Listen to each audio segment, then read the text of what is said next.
Bisakah operasi plastik benar-benar mengubah seseorang? Badan yang ideal, bibir yang seksi. Dialah superstar yang banyak fansnya. Liliko. Tapi dia sebenarnya tidak bisa bernyanyi. Juga tidak bisa akting. Bahkan di acara show pun berantakan. Dia sebenarnya bagaimana bisa terkenal? Tentu saja bergantung kepada mukanya yang cantik. Tapi sebenarnya, mukanya ini, semuanya hasil operasi plastik. Aslinya dia itu gemuk, hingga tidak berani menaikkan kepala. Hiroko memilihnya, dan membawanya pergi untuk operasi plastik. Liliko pun berubah. Dalam semalam berubah menjadi wanita cantik. Tiba-tiba menjadi terkenal. Mempunyai segala aspek yang diimpikan oleh para perempuan. Operasi plastik bisa membuat penampilan luar jadi cantik. Tapi dalam hatinya sangatlah buruk. Penampilan luarnya itu sangat manis dan ramah. Tapi sebenarnya tidak seperti itu. Tidak hanya mempersulit pendatang baru. Bahkan asisten yang melayaninya setiap hari disiksa. Orang di sekitarnya tidak menyukainya. Tapi Liliko sama sekali tidak memedulikannya. Dia cantik, penggemarnya banyak. Tidak peduli orang ini lihat dia bagaimana. Tapi di suatu malam, dia tiba-tiba menyadari di dahinya muncul flek yang aneh, jelek. Liliko menjadi panik. Kalau tidak mempunyai muka yang cantik, dia akan kehilangan segalanya. Dia buru-buru menemui Hiroko untuk mencari cara. Tak disangka Hiroko berkata, ini hal yang normal. Ternyata, ini adalah efek samping dari operasi plastik. Kalau tidak rutin melakukan perawatan, tubuhnya akan muncul suatu cacat. Hiroko pergi ke dokter, menginginkan beberapa produk perawatan, membelikan penata rambutnya barang, agar dia membantu Liliko melakukan perawatan. Akhirnya, Liliko kembali menjadi cantik lagi. Tapi akibat dari operasi plastik itu semakin lama semakin parah. Mukanya terus tumbuh cacat. Sudah rutin perawatan tetap saja tidak ada gunanya. Karena begitu kegiatannya mulai dikurangi. Hubungannya dengan sang pacar pun juga terpublikasi.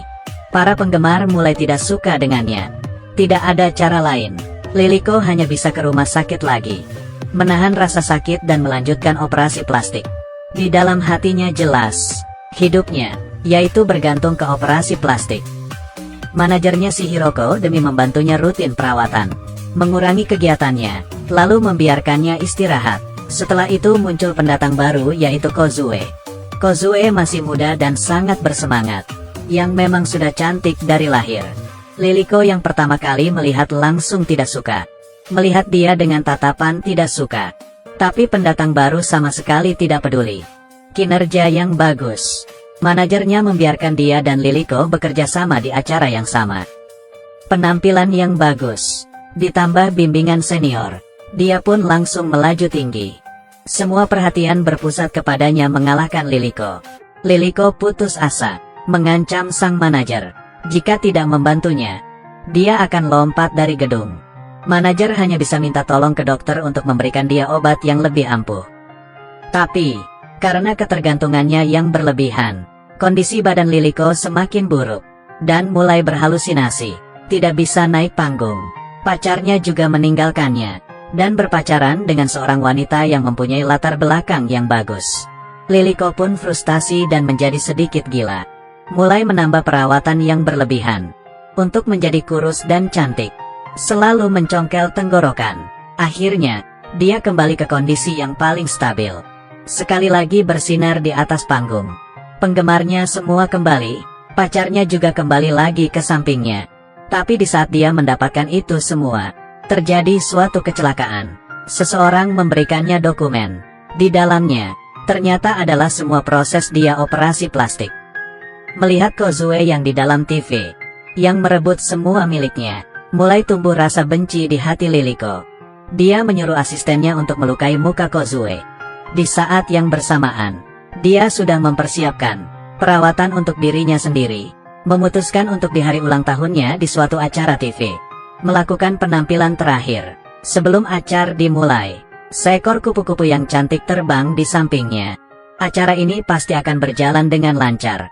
Tapi, acara itu berantakan. Karena kupu-kupu yang dia lihat sama sekali tidak ada. Tapi karena ketergantungan berlebihan dalam waktu yang lama, dan menyebabkan halusinasi, semua aksesoris yang ada di tempat, semuanya menjadi ada mata, dan semua menatapnya. dan mengetahui rahasia dia operasi plastik.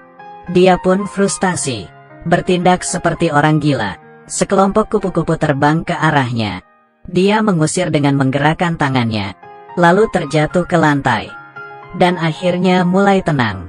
Manajer menghentikan semua kegiatannya, tapi Liliko masih mengira, dengan operasi plastik akan bisa kembali ke atas panggung. Dia melakukan operasi plastik lagi, tapi ujungnya malah semakin buruk. Di sisi lain, sang asisten melihat Kozue yang polos, tidak melakukan apa-apa kepadanya, dan setelah manajernya mengetahui, dia pun menyerah terhadap Liliko. Liliko membiarkan dirinya basah kuyup karena hujan, dan membayangkan hidupnya yang indah, hingga menjadi gila. Dia bertanya ke cermin, dirinya bukannya wanita paling cantik di dunia, tapi kenyataan menariknya kembali lagi menjadi sadar. Asisten yang melihatnya sangat menyedihkan, dan menemukan dokumen tentang dia operasi plastik, memutuskan untuk membantunya. Dia menyebarkan data-data tersebut, berharap semua orang bisa kasihan kepada perempuan itu. Tapi yang didapatkan malah, penggemar semuanya meledak, menolak kepalsuannya. Semuanya menjadi kata marah. Manajernya juga terlibat. Untuk melindungi nama baiknya, dia menyiapkan konferensi pers untuk Liliko, membuatnya untuk minta maaf. Di tempat penuh sesak, tapi situasinya sangat berbeda. Hari ini semua adalah cahaya yang begitu dingin. Liliko mengenang. Di saat dia berada di atas panggung dulu, semua orang menunggunya untuk berbicara. Tapi Liliko tiba-tiba mengambil sebuah pisau dan menggores matanya. Dia sudah melihat, operasi plastik memang memberikan semua yang dia inginkan, tapi juga merusak dia. Di balik keindahan yang tiada habisnya, hanya keinginan tanpa akhir yang membawa kesedihan dan kehancuran. Ini adalah karya yang disutradarai oleh direktur Mikami Nagawa pada tahun 2012. Film ini vulgar, tapi tidak kekurangan kritik yang dalam. Ditambah sutradara yang berprofesi sebagai fotografer, menggunakan warna dan cahaya, melengkapi keseluruhan film, memiliki kecanggihan dan keindahan yang istimewa. Ya sudah, cerita hari ini sampai di sini. Yang suka silahkan ikuti terus. Kita ketemu lagi di selanjutnya.